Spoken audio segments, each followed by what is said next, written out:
ஒரு சகோதரர் கொழும்பிலிருந்து கேள்வி கேட்டிருக்கிறார்.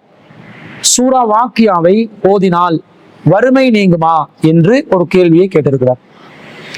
அதாவது அல் குர்ஆன்ல பலவிதமான அத்தியாயங்கள் இருக்கின்றன. அந்த அத்தியாயங்களுக்கான சிறப்புகளையும் பல நபிமொழிகளில் நாம் பார்க்கிறோம். அந்த வகையில் சூரா வாக்கியாவுக்கும் ஒரு சிறப்பு இருப்பதாக ஒரு நபிமொழி சொல்கிறது.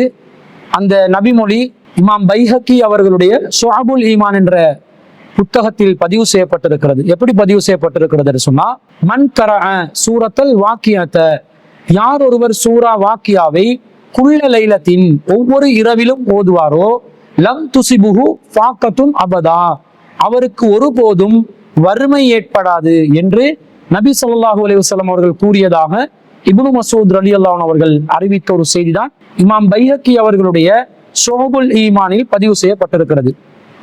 இந்த நபிமொழியை பொறுத்தவரையில் இது ஒரு ஆதாரபூர்வமான நபிமொழி அல்ல. ஏனென்று சொன்னால், இந்த நபிமொழியில் அபு சுஜா என்று சொல்லக்கூடிய மற்றும் அபு லபியத் என்று சொல்லக்கூடிய இருவர் இடம்பெறுகிறார்கள். இந்த இருவரும் நம்பகத்தன்மை உறுதி செய்யப்படாத இரண்டு அறிவிப்பாளர்களாக, முகவரியற்றவர்களாக பல அறிஞர்கள் குறை கூறி இருக்கிறார்கள். எந்த அடிப்படையில் இவர்களுடைய விமர்சனங்கள் பதிவு செய்யப்பட்டிருக்கிறதுன்னு சொன்னா, மீசானுல் இஅ்திதால் ஃபீ நக்திர் ரிஜால் என்ற நூல்ல 7வது பாகத்துல 380வது பக்கத்துல சொல்லப்படுகிறது. அபு சுஜா, இந்த அபு சுஜா என்பவர் நக்ரத்துன், அவர் ஒரு அறிமுகமற்றவர். லா யுஅரஃபு அன் அபி லபியத்தின் வமின் அபு லபியத்தின் அன் இப்னு மஸ்ஊதின் அன் நபி ஸல்லல்லாஹு அலைஹி வஸல்லம், இவர் ரசூல் ஸல்லல்லாஹு அலைஹி வஸல்லம் அவர்களிடமிருந்து இப்னு மஸ்ஊத் ரலியல்லாஹு அன்ஹு அவர்கள் வழியாக அபு லபியா என்பவர் அறிவிக்கக்கூடியதாக இந்த அபு சுஜா என்பவர் அறிவிக்கிறார். இவர் அறிமுகமற்ற ஒருவர் என்று சொல்கிறார்கள். அதே போன்று லிசானுல் மீசான்ல 7வது பாகத்துல 60வது பக்கத்துல இந்த அபு சுஜா என்பவர் சம்பந்தமாக வருகிறது. நக்ரத்துன், இவர் அறிமுகமற்றவர். லா யஅரஃபு அன் அபி லைபத்தின், இவர் அபு லைபா ஊடாக அன் இப்னு மஸ்ஊதின், இப்னு மஸ்ஊத் வழியாக அறிவிக்கக்கூடிய ஃபீ கிராஅத்தி சூரத்தில் வாக்கியாத்தி, சூரத்துல் வாக்கியா சம்பந்தமாக அறிவிக்கப்படுகின்ற செய்தியை அறிவிக்கிறார். ஆனால் இவர் அறிமுகமற்றவர் என்று சொல்லப்பட்டுள்ளது. இவர் சம்பந்தமாக விமர்சனம் இருக்கிறது. அதே போன்று அல் இலலுல் முத்தநாஹியத்து என்ற நூல்ல இமாம் அஹ்மத் இப்னு ஹம்பல் அவர்கள், கால அஹ்மத் இப்னு ஹம்பல் ஹாதா ஹதீசுன் முன்கருன், இது மறுக்கப்பட வேண்டிய ஒரு ஹதீஸ்.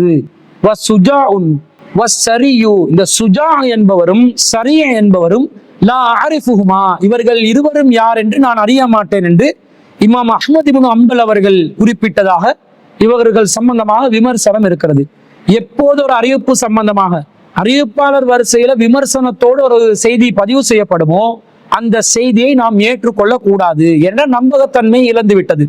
நபிகள் நாயகம் ஸல்லல்லாஹு அலைஹி வஸல்லம் அவர்கள் சொன்னார்களா இல்லையா என்று உறுதி செய்யப்படாத நிலையில் ஒரு செய்தி அறிவிக்கப்படுமேயானால் அந்த செய்திகளை வைத்து நாங்கள் பின்பற்ற முடியாது. என்ற மார்க்கம் என்பது நம்பகத்தன்மை அடிப்படையிலும் அல் குர்ஆனுக்கு முரண்பட்ட கருத்துக்கள் இல்லாத நிலையிலும் உறுதிப்படுத்தப்பட்ட செய்திகளாக இருந்தால்தான் அது வஹியாக இருக்கும், வஹியின் முடிவாக இருக்கும், வஹியின் வெளிப்பாடாக இருக்கும் என்ற அடிப்படையில இந்த செய்திகள்ல அறிவிப்பாளர் ரீதியான சர்ச்சை இருப்பதனாலேயே இந்த செய்தி பலவீனமான செய்தியாக மாறிவிடுகிறது. ஆனா பொதுவா அல்லாஹ் தஆலா என்ன சொல்கிறான், அல் குர்ஆன்ல எந்த அத்தியாயம் என்றாலும் நாங்க ஓதலாம். ஃபக்ரஉ மா தயஸ்ஸர மினல் குர்ஆன், சூரத்துல் முஸம்மில் அல்லாஹ் சொல்கிறான், உங்களுக்கு குர்ஆன்ல இலகுவானதை லேசானதை ஓதுங்கள். அல்லாஹ்ட எந்த ஒரு வசனத்தை ஓதினாலும் அதுல பரக்கத் இருக்குது, அதுல ஷிஃபா இருக்குது. அல்லாஹ் தஆலா அந்த எழுத்துக்காக, அல்லாஹ்வுடைய வார்த்தைகள் என்பதனால, அல்லாஹ் புறமிருந்து வந்த சொல் என்பதனால அதுக்கென்று அல்லாஹ் தனியாக ஒரு நிஅமத், ஒரு அருள் அல்லாஹ் வச்சிருப்பான். எனவே குர்ஆன்ல எந்த அத்தியாயத்தை ஓதினாலும் அல்லாஹ் தஆலாவுடைய அருளும் பரக்கத்தும் நமக்கு கிடைக்கும்.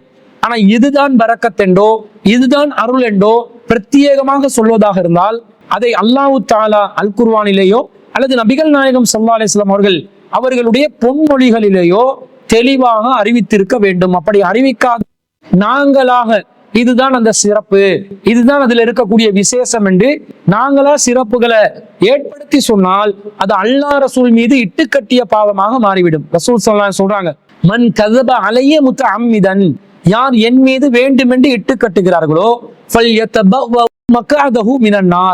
அவர் தன் இருப்புமிடத்தை நரகத்தில் ஒதுக்கி கொள்ளட்டும் என்று நபி ஸல்லல்லாஹு அலைஹி வஸல்லம் சொல்றாங்க. இந்த செய்திகள்ல நமக்கு பயங்கரமான ஒரு எச்சரிக்கை இருக்கிறது. ரசூலுல்லாஹ்வுடைய பேர்ல எதையுமே நாங்க இட்டு கட்ட முடியாது. அல்லாஹ்வின் தூதர் இதை சொன்னாங்களா இல்லையான்னு உறுதிப்படுத்த முடியாத நிலையில அல்லாஹ்வின் தூதர் தான் சொன்னார்கள் என்று நாங்கள் சொன்னால் அல்லாஹ்வின் தூதரின் மீது நாங்கள் இட்டு கட்டியதாக ஆகிவிடும். எனவே இந்த செய்தி அறிவிப்பாளர் வரிசையில பலவீனமான செய்தி என்பதனால இந்த செய்தியை நாங்கள் ஏற்று பின்பற்ற முடியாத நிலையில் இருக்கிறது. எனவே சூரத்துல் வாக்கியாவை யாரு ஓதுகிறார்களோ அவர்களுக்கு ஒருபோதும் வறுமை ஏற்படாது என்ற கருத்தில் வரக்கூடிய செய்திகள் பலவீனமான செய்திகளாக இருப்பதனால அதை நம்பி நாங்க ஓதினால் தப்பாகிவிடும். பொதுவாக குர்ஆனின் அத்தியாயமாக இருக்கிறது. அல்லாஹ்வுடைய குர்ஆன் வசனங்கள் எல்லாமே அல்லாஹ்வின் அருளுக்குரியது என்ற அடிப்படையில எந்த வசனத்தை ஓதினாலும் அல்லாஹ் தஆலா மன ஆறுதலை, நிம்மதியை, ஷிஃபாவை, பரக்கத்தை அல்லாஹ் தருவதற்கு போதுமானதாக இருக்கிறார்.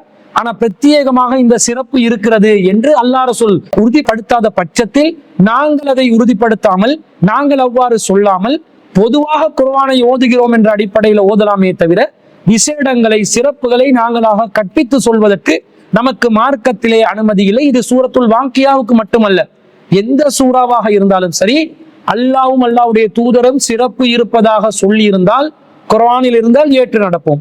ஹதீஸ்ல இருந்தால் அந்த ஹதீஸ் ஆதாரபூர்வமான அறிவிப்பாளர் வரிசையில் வந்திருந்தால் அந்த கருத்து குர்ஆனுக்கு முரண்படாமல் இருக்கும் நேரத்துல நாங்க அதை ஏற்று நடக்கணுமே தவிர மற்றபடி இந்த சிறப்புகள் சம்பந்தமாக பலவீனமான அறிவிப்புகள், இட்டுக்கட்டப்பட்ட அறிவிப்புகள், முர்சலான செய்தி, தொடர்பு அருந்திய செய்திகள், இந்த மாதிரி செய்திகள் வந்தால் அந்த செய்திகளை வச்சு நாங்கள் அதை நம்பி ஓதினால் அது தவறாகிவிடும். நம்முடைய நம்பிக்கை சரியான அடிப்படையில் அமைத்துக் கொள்வதற்காக சஹீஹான ஹதீஸ்களை மட்டும்தான் அடிப்படையாக வைத்துக் கொள்ள வேண்டும் என்பதையும் அந்த கேள்வி கேட்ட சகோதரர்களுடைய கேள்விக்கான பதிலாக நாங்கள் பதிவு செய்து கொள்கிறோம்.